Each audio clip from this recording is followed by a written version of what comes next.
নিরামিষ হোক বা আমিষ, এঁচোড় রান্না সবসময় সুপারহিট। এর সঙ্গে চিংড়ি পড়লে তো কথাই নেই। আজকে রান্নাটা হবে বাটা মশলায়। এর আগে তোমরা হয়তো এঁচোড়ের অনেক রেসিপি বানিয়েছো, একবার এইভাবে বানিয়ে দেখো। রান্নাটা যেমন সহজ তেমনি স্বাদেও সেরা। নমস্কার বন্ধুরা, হরে করে কম্বাতে তোমাদের স্বাগত। তাহলে চলো শুরু করা যাক রেসিপিটা। এবার আসি উপকরণে। 4টে কাঁচা পাকা লঙ্কা, 2টো শুকনো লঙ্কা, 2টো তেজপাতা, জিরে বাটা, কাঁচা লঙ্কা বাটা, ধনে গুঁড়ো, কাশ্মীরি লঙ্কার গুঁড়ো, সর্ষের তেল, ঘি, কুচনো একটা পেঁয়াজ, কুচনো একটা টমেটো, ছোট ছোট ডুমো করে কাটা 2টো আলু, 500 এঁচোড়কে কেটে পরিষ্কার করে রাখা, 1 বাটি চিংড়ি মাছ,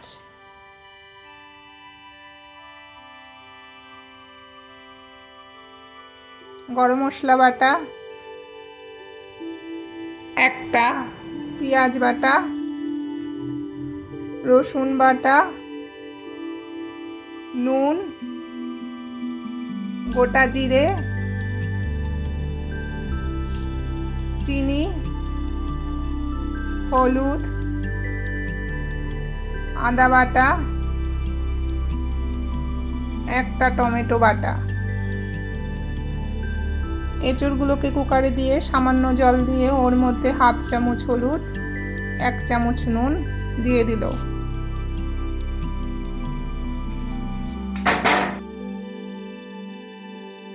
সামান্য হলুদ আর সামান্য নুন দিয়ে চিংড়ি মাছগুলোকে মেখে নিচ্ছে।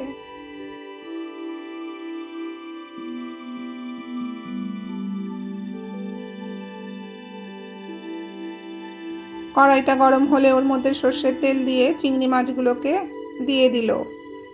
চিংড়ি মাছগুলোকে ভাজা হচ্ছে, অন্যদিকে এঁচোড়গুলোকে সিদ্ধ হওয়ার জন্য হাই ফ্লেমে কুকারটা একটা সিটি দেওয়ার পরে অফ করে দেওয়া হলো।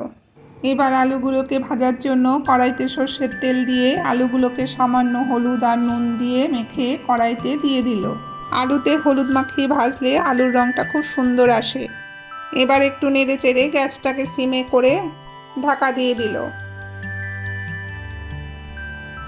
সেদ্ধ এঁচোড়গুলোকে জল থেকে ছেঁকে একটা বাটির মধ্যে তুলে নিচ্ছে। অন্যদিকে 5 মিনিট আলুগুলোকে ভাজার পরে ওটাকেও নামিয়ে নিচ্ছে।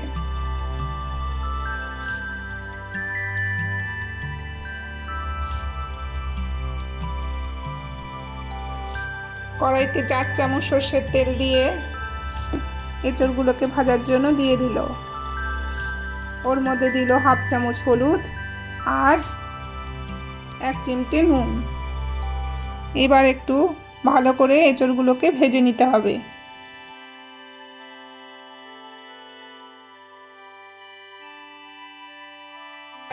কড়াইটা গরম হলে ওর মধ্যে 5 চামচ সর্ষের তেল দিয়ে ফোড়নের জন্য 2টো তেজপাতা, 2টো শুকনো লঙ্কা আর 1 চামচ গোটা সাদা জিরে দেওয়া হলো। অ্যাড হলো 1/2 চামচ চিনি। চিনিটা যেমন নুন ঝালকে ব্যালেন্স করবে তেমনি রঙটাও সুন্দর আসবে। দিল পেঁয়াজ কুচি,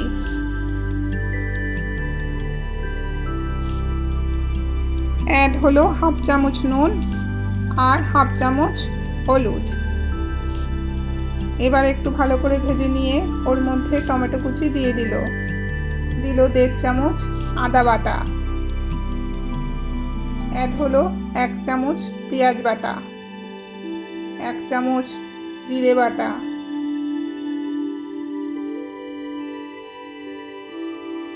1 চামচ রসুন বাটা, 1 চামচ কাঁচা লঙ্কা বাটা আর 1 চামচ হলুদ গুঁড়ো। আবার একটু ভালো করে কষিয়ে নিচ্ছে। অ্যাড হলো 1/2 চামচ নুন।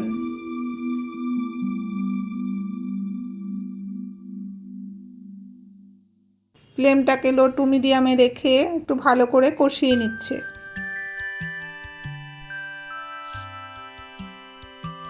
অ্যাড হলো টমেটো বাটা, এবার ফ্লেমটাকে সিমে করে দেওয়া হয়েছে, আবার একটু কষিয়ে নিচ্ছে।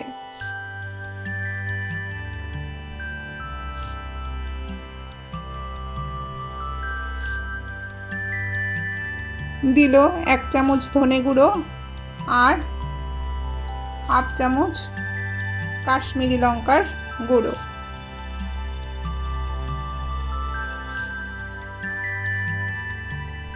ফ্লেমটাকে লো টু মিডিয়ামে রেখে সামান্য জল দিয়ে আবার ভালো করে কষিয়ে নিচ্ছে।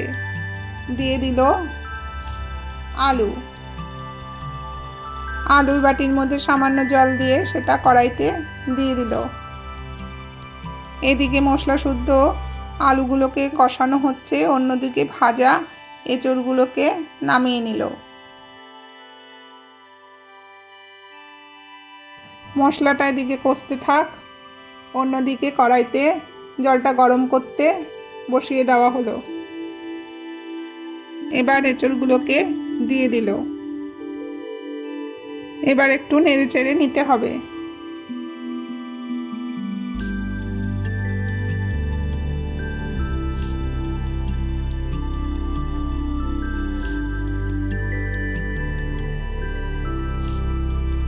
সামান্য গরম জল দিয়ে ওটাকে একটু ভালো করে কষিয়ে নিতে হবে। অ্যাড হলো চিংড়ি মাছ, আবার একটু ভালো করে কষিয়ে নিচ্ছে। তোমাদের আমি আগেও বলেছি, যত কষাবে রান্নার স্বাদ তত বাড়বে। দিয়ে দিল গরম জল। এই রান্নাটা বেশি ঝোল হবে না, একটু গামাখামাখা হবে, তোমরা সেই বুঝে জল অ্যাড করবে। যোগ হলো 2 কাঁচা লঙ্কা। ফ্লেমটাকে সিমে করে ঢাকা দিয়ে 3 মিনিটের মতন হতে দিতে হবে।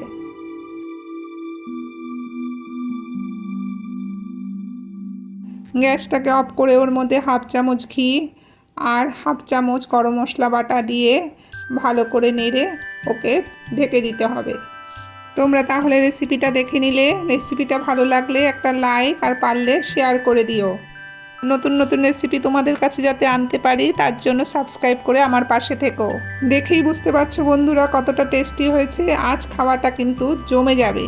আজকের মতো এখানে শেষ করলাম, আবার দেখা হবে অন্য এক নতুন ভিডিওতে। তোমরা সবাই ভালো থেকো, সুস্থ থেকো।